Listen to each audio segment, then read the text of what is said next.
Assalamualaikum warahmatullahi wabarakatuh. Perkenalkan, nama saya Adila Rahmaini dari kelas 11 IPS 2 nomor absen 1. Di sini saya akan menjelaskan materi tentang kerjasama ekonomi internasional dari poin 1 hingga poin 5. Perlu diketahui bahwa tidak ada negara yang mampu memenuhi kebutuhannya sendiri.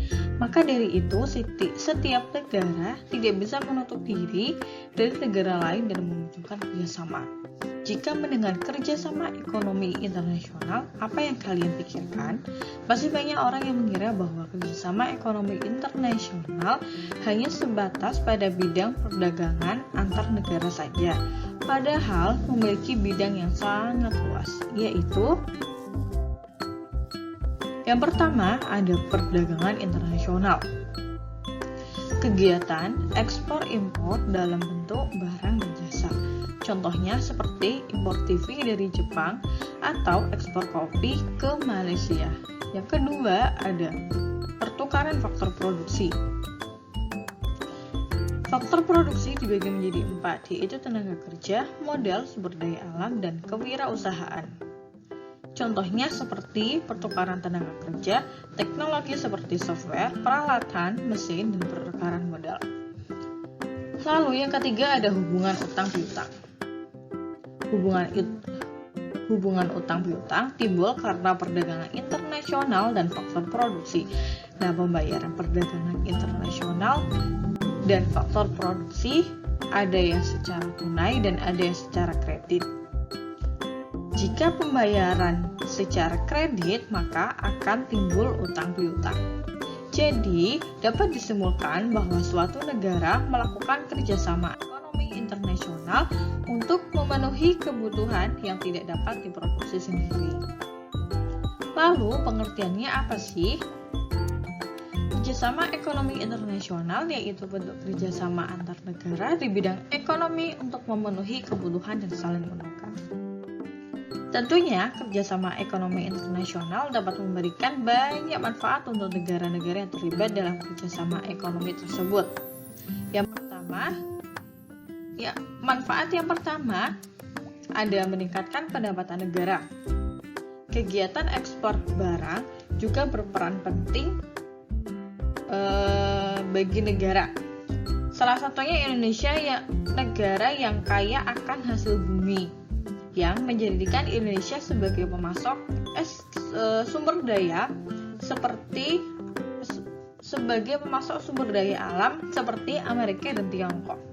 Nah, barang tersebut akan dikenakan pajak, bukan?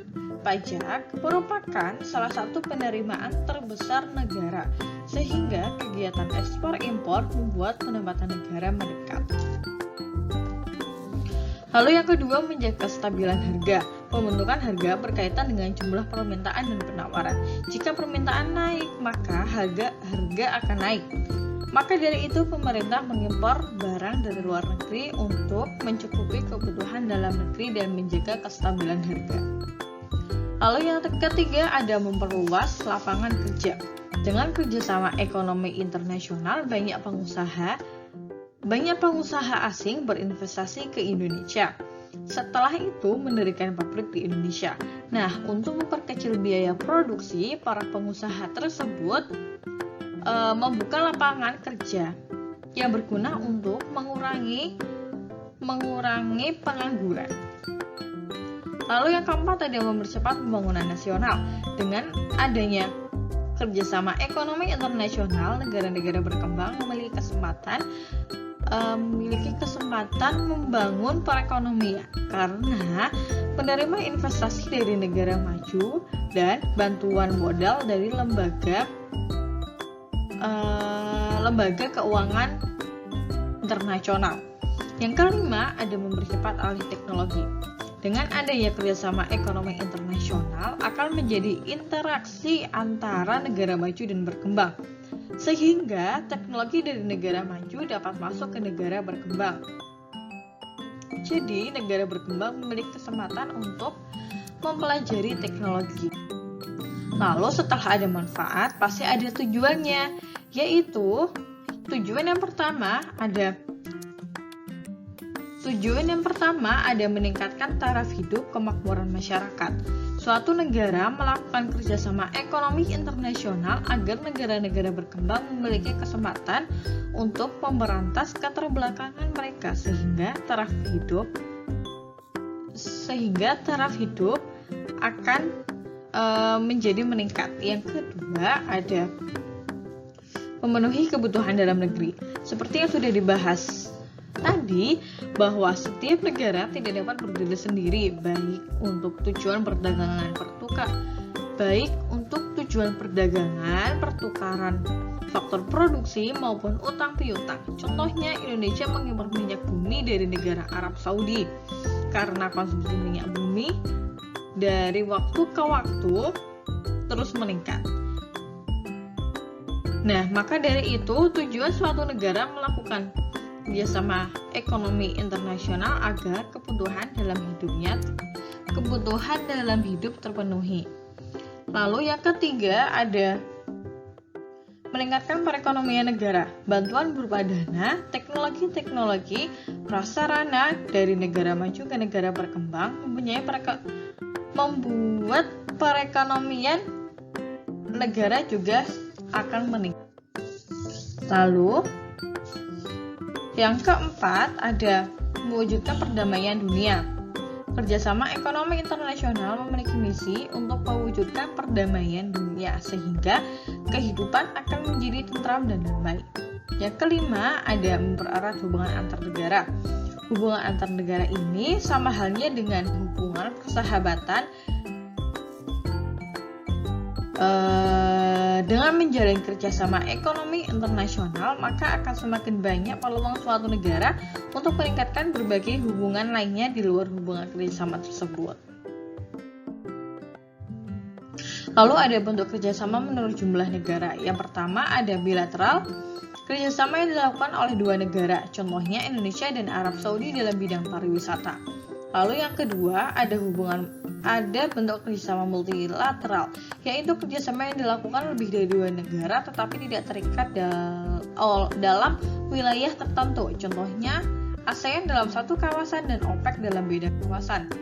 Lalu yang ketiga ada regional, yaitu kerjasama di antara beberapa negara di dalam satu kawasan, contohnya ASEAN dan OPEC.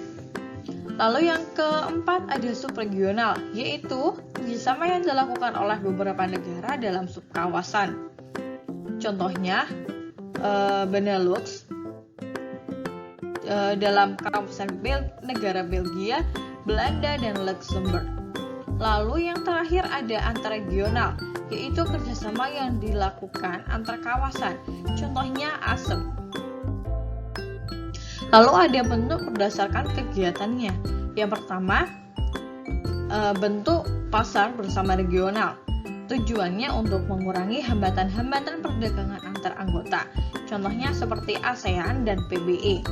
Lalu yang kedua ada bentuk yang lebih luas untuk mendorong perluasan perdagangan, menghapus hambatan-hambatan tarif kuota. Contohnya seperti WTO dan PBE.